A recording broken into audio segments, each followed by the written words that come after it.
ಯಲ್ಲಾಪುರದ ಪ್ರಥಮ ದರ್ಜೆ ಕಾಲೇಜಿನಲ್ಲಿ ಸಂಭ್ರಮದಿಂದ ನಡೆದ ಜಾನಪದ ಉತ್ಸವ. ಶಾಸಕ ಶಿವರಾಮ್ ಹೆಬ್ಬಾರ್ ಚಾಲನೆ.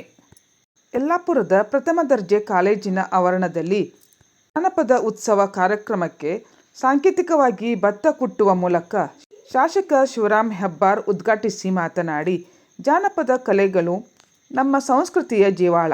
ಇವುಗಳನ್ನು ಮುಂದಿನ ಪೀಳಿಗೆಗೆ ತಲುಪಿಸುವುದು ಅತ್ಯಗತ್ಯ ಎಂದರಲ್ಲದೆ, ಬಾಲ್ಯದ ಜಾನಪದೀಯ ಸಂಭ್ರಮಾಚರಣೆಗಳನ್ನು ಮತ್ತು ಜಾನಪದ ಮಹತ್ವವನ್ನು ಮೆಲುಕು ಹಾಕಿ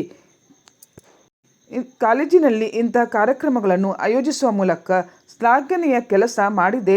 ಜಾನಪದ ಕಲೆಯನ್ನು ಉಳಿಸಿ ಬೆಳೆಸುವ ಇಂತಹ ಪ್ರಯತ್ನಗಳು ನಿರಂತರವಾಗಿ ನಡೆಯಬೇಕು ಎಂದರು. ಪಟ್ಟಣ ಪಂಚಾಯಿತಿ ಅಧ್ಯಕ್ಷೆ ನರ್ಮದಾ ನಾಯ್ಕ್ ಮಾತನಾಡಿ, ಜಾನಪದ ಕಲೆಗಳು ಕೇವಲ ಮನರಂಜನೆಯ ಸಾಧನಗಳಲ್ಲ, ಬದಲಿಗೆ ಅವು ನಮ್ಮ ಇತಿಹಾಸ, ಸಂಪ್ರದಾಯಗಳು ಮತ್ತು ಜೀವನ ಶೈಲಿಯನ್ನು ಪ್ರತಿಬಿಂಬಿಸುವ ಜೀವಂತ ರೂಪಗಳು. ನಮ್ಮ ಪೂರ್ವಜರು ನಮಗೆ ಬಿಟ್ಟು ಹೋಗಿರುವ ಅಮೂಲ್ಯ ಸಂಪತ್ತು ಎಂದರಲ್ಲದೆ, ಇಂದಿನ ವೇಗದ ಜೀವನ ಶೈಲಿಯಲ್ಲಿ ನಮ್ಮ ಮೂಲ ಸಂಸ್ಕೃತಿಯಿಂದ ನಾವು ದೂರವಾಗುತ್ತಿದ್ದೇವೆ. ಇಂಥ ಜಾನಪದ ಉತ್ಸವಗಳು ನಮ್ಮ ಗ್ರಾಮೀಣ ಸೊಗಡು, ಆಚಾರ ವಿಚಾರಗಳು ಮತ್ತು ಮೌಲ್ಯಗಳನ್ನು ಯುವ ಪೀಳಿಗೆಗೆ ತಲುಪಿಸಲು ಇಂಥ ಕಾರ್ಯಕ್ರಮಗಳು ಸಹಕಾರಿ ಎಂದರು. ಕಾಲೇಜಿನ ಪ್ರಾಂಶುಪಾಲ ಡಾಕ್ಟರ್ ಆರ್ ಡಿ ಜನಾರ್ದನ್ ಅಧ್ಯಕ್ಷತೆ ವಹಿಸಿ ಮಾತನಾಡಿ, ಶಿಕ್ಷಣದ ಜೊತೆಗೆ ವಿದ್ಯಾರ್ಥಿಗಳಲ್ಲಿ ಸಾಂಸ್ಕೃತಿಕ ಅರಿವು ಮೂಡಿಸುವುದು ನಮ್ಮ ಕರ್ತವ್ಯ. ಜಾನಪದ ಉತ್ಸವವು ವಿದ್ಯಾರ್ಥಿಗಳಿಗೆ ನಮ್ಮ ಮಣ್ಣಿನ ಸಂಸ್ಕೃತಿಯನ್ನು ಪರಿಚಯಿಸಲು ಉತ್ತಮ ವೇದಿಕೆಯಾಗಿದೆ ಎಂದರು.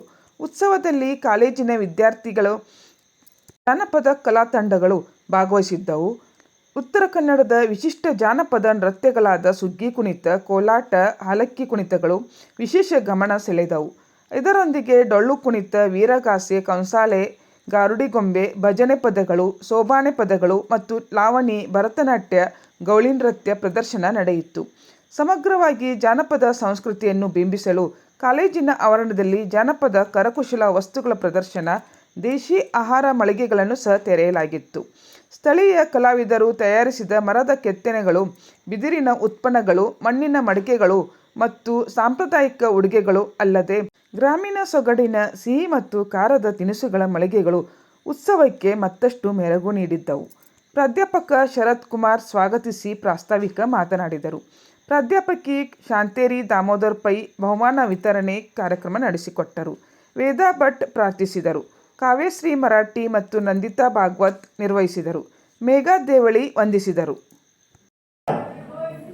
ಯಾವ ಕೃಷಿಕ ಯಾವುದನ್ನು ಬಯಸದೆ, ಯಾವ ಅವಮಾನವನ್ನು ಬಯಸದೆ ಈ ದೇಶಕ್ಕೆ ಅನ್ನ ಕೊಡ್ತಾ ಇದ್ದಾನಲ್ಲ, ಆ ಸನಾತನ ಸಂಸ್ಕೃತಿಯ ಸಂದೇಶವನ್ನು ಕೊಡ್ತಕ್ಕಂಥ ಉದ್ದೇಶವೇ ಈ ಜಾನಪದ ಕಲೆಯನ್ನು ನೀವು ಪರಿಚಯಿಸ್ತಕ್ಕಂಥ. ನಿಮ್ಮ ಮಕ್ಕಳಿಗೆ ನೀವು ಮುಂದಿನ ದಿವಸದಲ್ಲಿ ಕಲಿಸಬೇಕು. ಇವತ್ತು ನೀವೇನು ಕಲ್ತ್ಕೊಳ್ತೀವಿ, ನಿಮ್ಮ ಮಕ್ಕಳಿಗೆ ಕಲಿಸ್ತಕ್ಕಂಥ ಸಂಸ್ಕಾರಗಳನ್ನು ಉತ್ತಮ ಸಂಸ್ಕಾರ ಯಾವ ಮಕ್ಕಳಿಗೆ ನೀವು ಕೊಡ್ತೀವಿ, ಉತ್ತಮ ಪ್ರಜಾಗಿ ಸಮಾಜದಲ್ಲಿ ಹೋಗ್ತಾರೆ. ನಾವೆಂಥ ಶಶಿ ನಡೀತೇವೆ ಅಂತ ಕುಶಲ ಬರೋದಕ್ಕೆ ಸಾಧ್ಯ.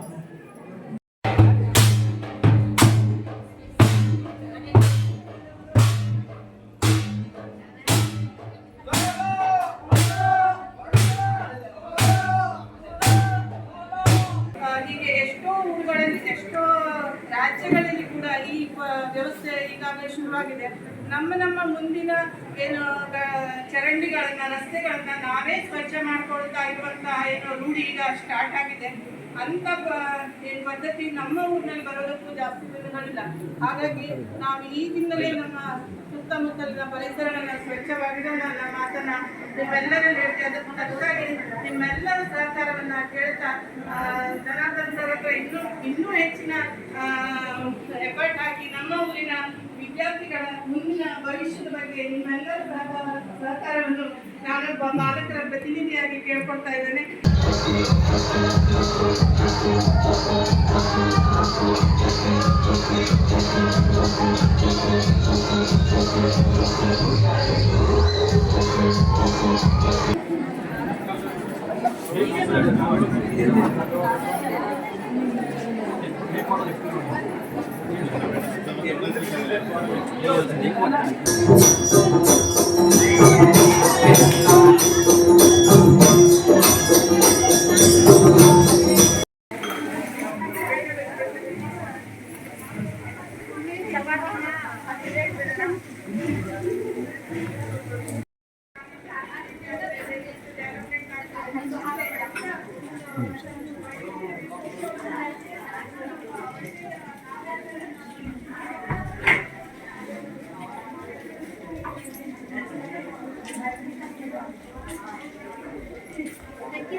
ನಮ್ಗೆ ಬರ್ಲಿ ಸರಿಯಾಗಿ